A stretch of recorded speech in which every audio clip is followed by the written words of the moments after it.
On this Football Friday news from the NFL yesterday, the Eagles confirming to our Sal Palantonio that they've hired Colts offensive coordinator Nick Sirianni to be their new head coach. He has 16 years of coaching experience, the last 11 in the NFL. He's worked under head coaches Romeo Crennel, Todd Haley, Mike McCoy, and Anthony Lynn as an offensive coach with the Chargers and the Chiefs, and then former Eagles offensive coordinator Frank Reich, most recently with the Colts. And so as we discussed this earlier, the conversation turned to the frustration a lot of people across the country feel about people who didn't get this job, and that is an important conversation. But now let's turn our attention to who actually did and what impact this will have on the Eagles and Kimberly Martin, maybe most significantly on their quarterback.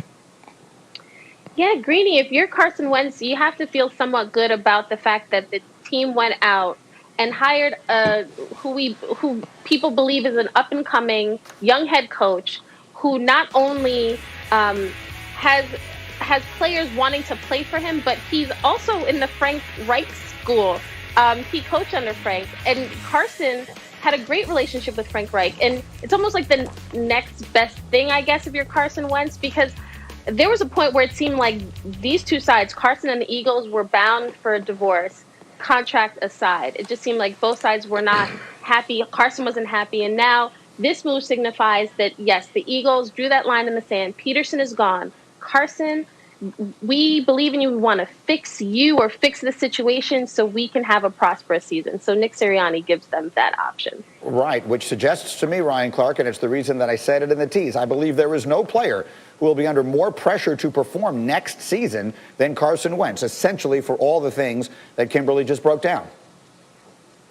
No, 100%. The Philadelphia Eagles have tied themselves to Carson Wentz beyond the contract. You got rid of a Super Bowl winning head coach. You've essentially said that Jalen Hurts, who started the 4 last games of the season, will not be your quarterback. It will be Carson Wentz. And you went out and got a head coach that other people weren't speaking of, that wasn't very high on other lists of head coaches. He wasn't the hot head coaching candidate. You went and got him based off of one thing. He knows Frank Reich. And when Frank Reich was with Carson Wentz, that's when we felt he was the best. The Eagles knew who they wanted to hire. They knew why they wanted to hire him, and that was because of Carson Wentz. Carson Wentz, who let this organization down last year, not only with his play, but with his behavior. And so now Carson Wentz has to be a better leader. Carson Wentz has to be a better player, but this has to work, because if it does not, then your head coach is not the head coach of the future, and then your franchise quarterback is not the franchise quarterback of the future, and you've set the entire organization back based on wanting this one player to succeed. That's not the way to build an organization. That's not the way to run a business, but it's the way that they have chosen. And so we'll see how that works out for the Philadelphia Eagles. I think that's right. And if I can't even count the number of times we've said he has to play better and he has to lead better on this show. That said, Bart Scott, he's not the only problem. He played badly last year, but there were a lot of other issues on that team. It's not just Wentz.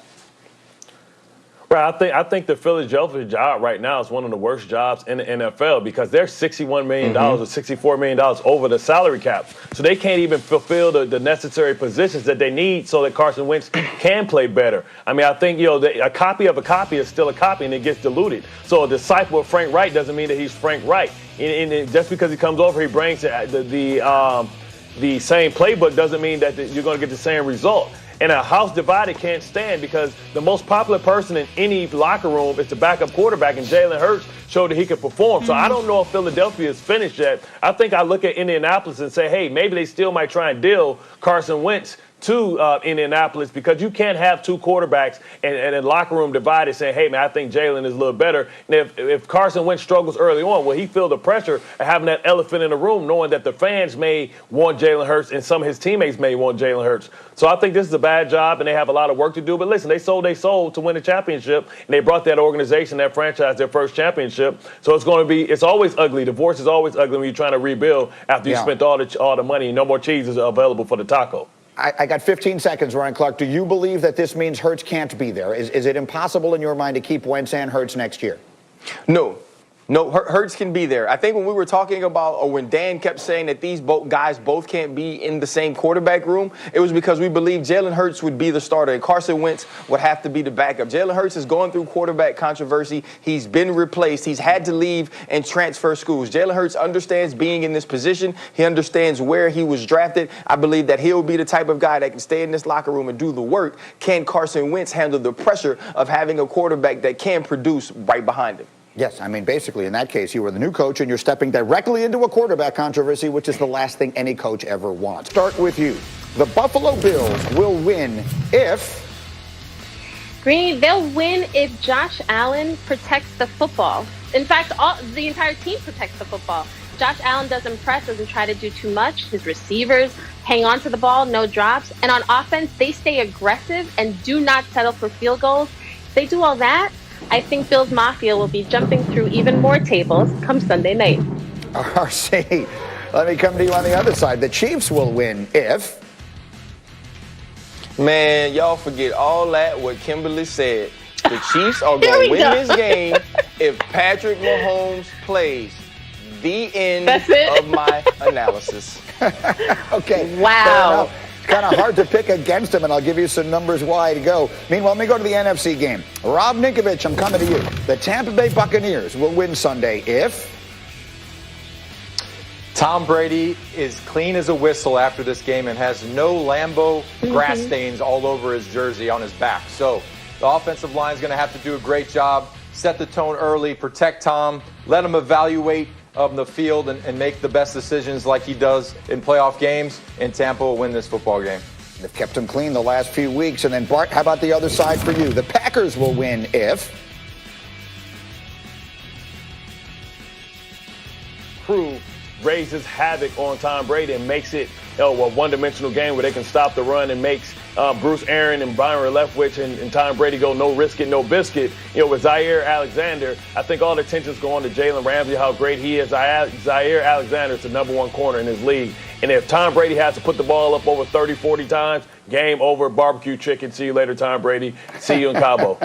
Well, these are two teams that both have been running the football effectively. Green Bay has been running it with 3 different backs, and obviously we've seen Tampa running it more effectively the last few weeks. And Bart, you were not with us at the beginning of the program today when we started diving deeply into this game. And I know, and this is perhaps no surprise, that you were looking at linebackers as maybe the most important players on the field. Who are they?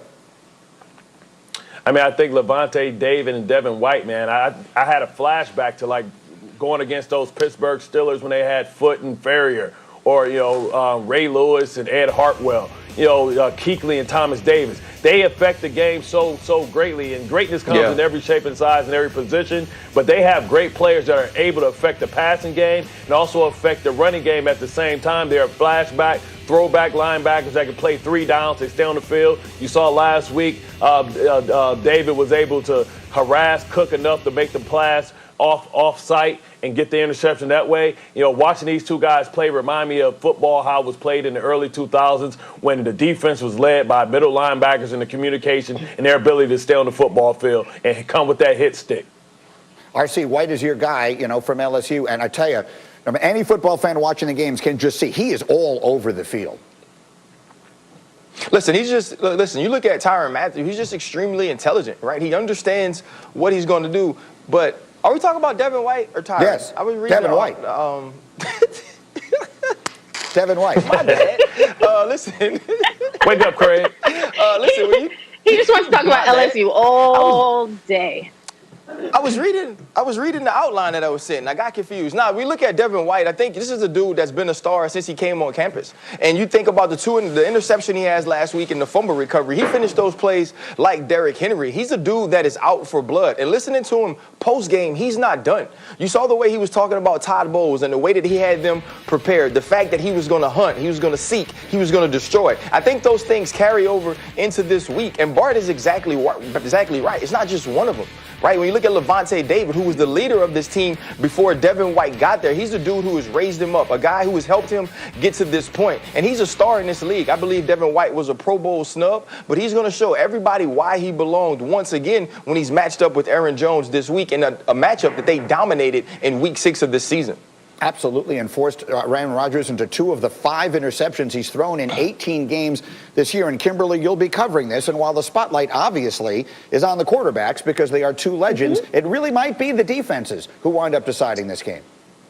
Yeah, I think we've talked a lot about the Tampa Bay defense, but I think the Green Bay Packers defense deserves some credit for being improved over the last 5 weeks. You know, even Aaron Rodgers this week highlighted one of the things that's different about the last time these 2 teams played each other. The defense has played a lot better over the last 5 weeks, and defensive coordinator Mike Pettin said, we're going to throw our fastball at them. Like, we can't, confuse them. We can't, outwit them maybe, try anything sneaky. We just got to out-execute this Buccaneers team. And if you look at what the Packers did last week against the Rams, 244 total yards. I think they sacked Jared Goff 4 times, allowing only 3 scoring drives. That was a good outing, but this week is a really big test. Yes, and it's a step up in class, and so we will see if that Green Bay defense is able to step up to that. Now, meanwhile, Ryan Clark said earlier, the Chiefs will win if Patrick Mahomes can play. For the moment, he remains in the NFL's concussion protocol, but he took the majority of the snaps at practice yesterday despite being listed as a limited participant. Jeff Darlington is covering that game for us. He joined us earlier here on Get Up. If you think about the NFL concussion protocol, there's 5 stages to that. Mahomes basically between 4 and 5 right now. I anticipate he'll probably get cleared by the Chiefs trainer today. Then the big question is simply the independent neurological examiner. Mahomes can say, and he does say, that he can feel as good as he wants, but not until that independent examiner says that he is back to baseline and fully capable of full contact can Mahomes step back on the field in a game situation. We do anticipate that will happen. The Chiefs are planning for it to happen, but not until that examiner gives the okay will we know that Mahomes is back on the field. All right, so that was Jeff earlier. Rob Ninkovich, as we bring you into the conversation here, let's assume that Mahomes does play, but we know that he's going to, if so, he is coming out of the protocol, and we saw him limping in the last game pretty significantly with a foot injury is what they're calling it. We believe it is turf toe. How much of an impact, Rob Ninkovich, do you believe the injuries to Mahomes will be on the game Sunday? I think the toe would be a bigger impact than actually the concussion. The thing that you worry about is just your play calling. Do you really want to put him in positions where he's going to take unnecessary shots? And the competitor and every athlete, when you get out there on the football field and you only got a couple yards to go to get that first down, you're going to try and go get that first down. So I think Andy Reid has to be smart in his play calling, make sure he doesn't put him in a situation where he could potentially get another, ding to the head. But the toe, I mean, I've played with turf toe. If you've played in the NFL, you've probably dealt with turf toe. Greeny, I don't think you've had turf toe. I don't know. But, it's pretty dang painful, and it's really easy to re-injure that. Back to you, Greeny. Have you had turf toe? It's pretty painful. I have not. I have, however, had paper finger. That's why I wear this little thing. I don't know if you can see it, but I use this to change the pages here, and that's why I never get a paper cut anymore. Little pro tip for all you aspiring anchors out there. Bart Scott, let me come to you then quickly because we didn't have you earlier. Do you expect the injury, particularly to the toe on Mahomes, to be a factor in the game? I mean, you're talking to somebody who had total reconstruction of his toe, who can't bend his toe, had total ligament transfer of my great toe. So I understand what he's dealing with. But listen, this is an opportunity to go back to the Super Bowl. I mean, you shoot that thing up, he won't feel anything. And the thing about it is the fact that the Super Bowl isn't the next week. They have a week off. He'll be able to recover from that, whatever shot that he takes. But it does, to Nico's point, it does affect his ability maybe to want to, really step all the way into his throw. So maybe you can see some balls that sail if he doesn't really plant right or really feel like he's comfortable in pushing off of it. But we saw, like last week, one of the biggest plays of the game was Henne when teams decide to go man-to-man and everybody's doubled. You have to make that decision to go get that first down. And we've seen Mahomes last year in the Tennessee game, hurt teams with his athleticism, something he's not known for, but it's something that he's very capable to do if you give him free lanes. I think if I'm Buffalo, I'm going to make sure I play tight man-to-man coverage. I maybe not keep a spy on him, but I make sure I never get the quarterback depth. But I want to make sure that, we know last week that the check for tight man-to-man coverage is a fade to Tyreek Hill. I try and get one of my smart safeties like, Ryan Clark to bait him into one and get him to throw that ball and get him to act like he's doing cover one and get over the top and get an interception. So super quickly here, RC, you said earlier, if Mahomes plays, they win. It sounds to me like you were then fully confident that whatever the injuries are, they will not impact him. No, I don't believe that they will. Obviously, we saw him play with that toe injury last week. He was able to throw the ball, move enough to get outside the pocket. And the thing that you watch when you see the Kansas City Chiefs is Travis Kelce, Tyreek Hill, their ability when he moves outside of the pocket in any manner to uncover, play the scramble drill. And so he doesn't necessarily have to gain yardage with his legs, just move enough to keep the play alive. And with his arm, he doesn't have to step into balls. We've seen him throw sidearm. We've seen him throw off the back foot. Patrick Mahomes will be ready to go this weekend against the Buffalo Bills. All right, much more on the NFL's Final Four as we continue. But on this Football Friday, we also